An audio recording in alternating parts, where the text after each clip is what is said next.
when religious ideation is perverted, it perverts in the direction of power. But the truly religious have known that forever. I mean, Christ himself is crucified by the people who use the religious enterprise as a means to power. That's the Pharisees. This isn't new.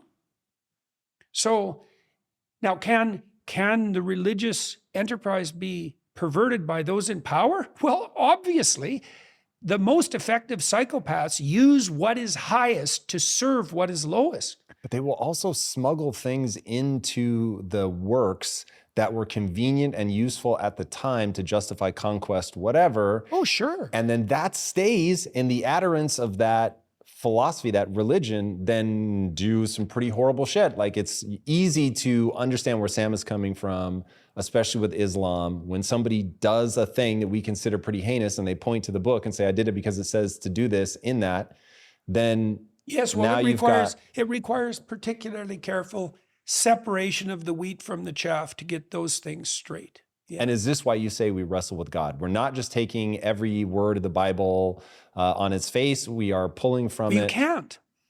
You can't take every word on its face. It's not even technically possible, because the meaning of each word is dependent on, well, the word, obviously, but the history of the word, and then the history of the word insofar as you've encountered it, and then the word in that phrase, and then the phrase in that sentence, and then the sentence in its paragraph, and then all of the relationships between all of those levels and all the other sentences and paragraphs in the whole book. Like, it's not like you can point to the facts in the Bible. I mean, that just doesn't work, because the Bible's actually the structure through which, the reason it doesn't work is because the biblical corpus is a representation of the structure through which facts are interpreted. It's not the facts themselves. It's a deeper form of truth. It's a deeper form of truth. Okay, well, it's let me the say truth something. through which truth is seen. Okay, Yeah. I think what I hear you saying is you need the narrative, because the narrative forces a hierarchical structure to the facts that are being discussed, and without that, Perceived even. it gives you a framework with which to order the facts that you're trying to deal with, so that you don't have to reinvent that sequencing of hierarchical facts alone by yourself. Well, each it and every also time. gives you protection against the false consensus of the group.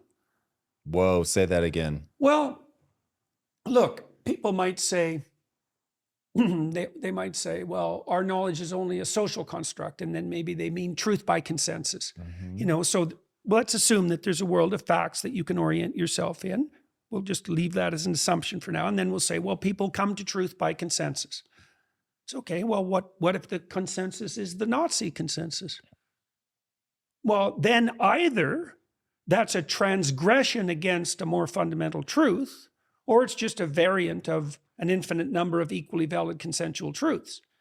Well, you can go down that morally relativistic pit if you want, but that's a form of hell, because eventually the logical culmination of that mode of thinking is that there's no value distinction between things, in which case you can't even move forward, because you only move forward towards something better. And so it just leaves you bereft. Now, the alternative is to say, well, there is a central core of hierarchical truth, and that to some great degree that's embedded in tradition, in which case we can use tradition as the staff, the flagpole, let's say, like Moses' staff, which is exactly what Moses' staff represents, by the way.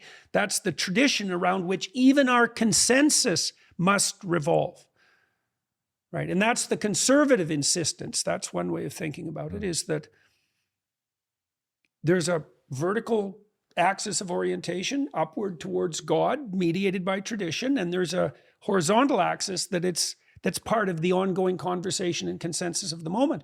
But you got to ask yourself, and you already have asked this question. It's the question Solzhenitsyn posed. If everyone has gone insane, if everyone's possessed by the lie, well, first of all, to make that claim is also to make the assumption that there's some truth that's now being ignored. But then on what grounds does the man who is honest stand? Because it's obviously not on the grounds of consensus, because the consensus is the lie. That's the nature of a totalitarian state, right? When the consensus becomes the lie, you're in a totalitarian state. And that obviously it implies, indicates more directly that there's a truth. There's a truth outside of that. Now, the truth is a process rather than a statement of facts or even a statement of faith.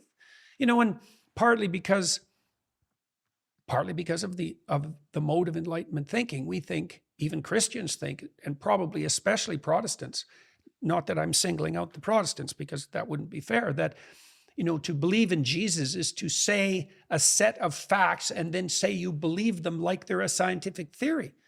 Well, you're missing the point, which is what the Orthodox Christians have been trying to tell the Protestants for a very long time. And the Protestants know this to some degree. The point is the imitation of Christ. That's the ultimate expression of faith. It's not it can also be proclamation of a set of beliefs, but that's not what it is fundamentally. When you say faith, what do you mean? Faith that it will work? Faith is what you bet your life on. Uh-huh. But that's a definition. I worry that a lot of people bet their life on that this is really true because then they can just spout the bumper stickers and they can shut the argument down. They're not just betting their life, they're betting their soul, right? That's worse.